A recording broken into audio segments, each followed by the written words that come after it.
السلام علیکم ورحمۃ اللہ وبرکاتہ۔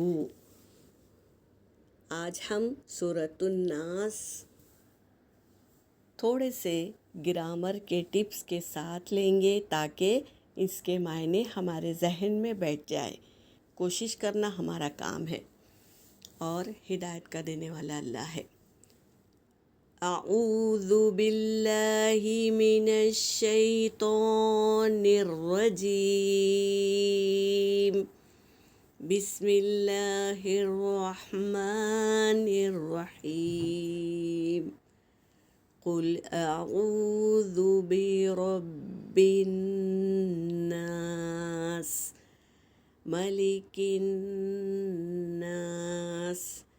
الہ الناس، من شر الوسواس الخناس، الذي يوسوس في صدور الناس من الجنة والناس۔ صدق اللہ العلی العظیم۔ ترجمہ کر رہی ہوں۔ قل یعنی کہنا، یہ فعل امر ہے۔ اللہ تبارک تعالیٰ اپنے حبیب سے کہہ رہے ہیں کہ آپ کہہ دیجئے، اور یہ حکم دے رہے ہیں، فعل امر لا کر اپنے حبیب کو حکم دے رہے ہیں۔ اور اس کا روٹ ورڈ کیا ہے؟ قاف واو لام۔ اس کے معنی ہے قول یعنی کہنا۔ تو اللہ تبارک تعالیٰ حکم دے رہے ہیں کہ آپ کہہ دیجئے، اعوذ میں پناہ میں آتا ہوں، انت ضمیر فاعل ہے اس میں، تو میں پناہ میں آتا ہوں، برب الناس، لوگوں کے رب کی، با حرف جر ہے اس لیے ناسی جری حالت میں آ گیا ہے، تو با حرف جر لگ جاتا ہے تو اس کے معنی کا کی کے آتے ہیں۔ تو یہاں پر کیا ہے کہ لوگوں کے رب کی پناہ میں آتا ہوں، ملک الناس، لوگوں کے بادشاہ کی، الہ الناس، لوگوں کے الہ کی، من شر الوسواس الخناس،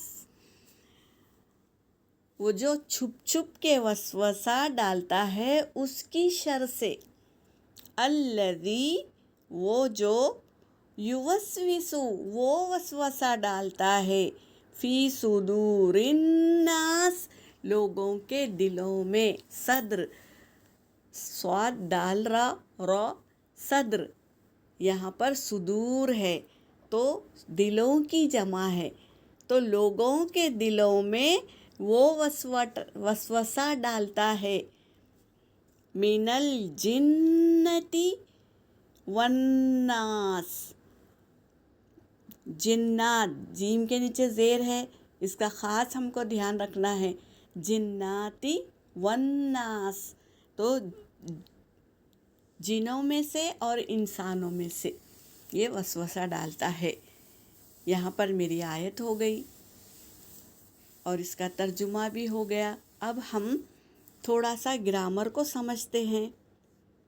دیکھو یہاں پر میم کے اوپر کھڑا زبر ہے اور لام کے نیچے زیر ہے، کاف پر دو پیش ہے، تو اس کے معنی کیا ہو گئے؟ مالکن، کھڑا زبر ادا کریں گے تو مالکن یعنی آنر کی بات ہم کر رہے ہیں، اور جب ملکن کہیں گے تو بادشاہ، اس کے معنی ہوگا بادشاہ کی بات کر رہے ہیں۔ اور دیکھو ملکن زبر آیا لام پر، تو یہاں پر فرشتے کی بات چل رہی ہے، تب آیتیں آئیں گی تو اس کو سمجھ کے پڑھنا ہے ہم کو۔ دیکھو جنتن، جیم کے اوپر زبر ہے تو جنتن یعنی باغ کی بات چل رہی ہے، اور دیکھو جیم کے نیچے زیر ہے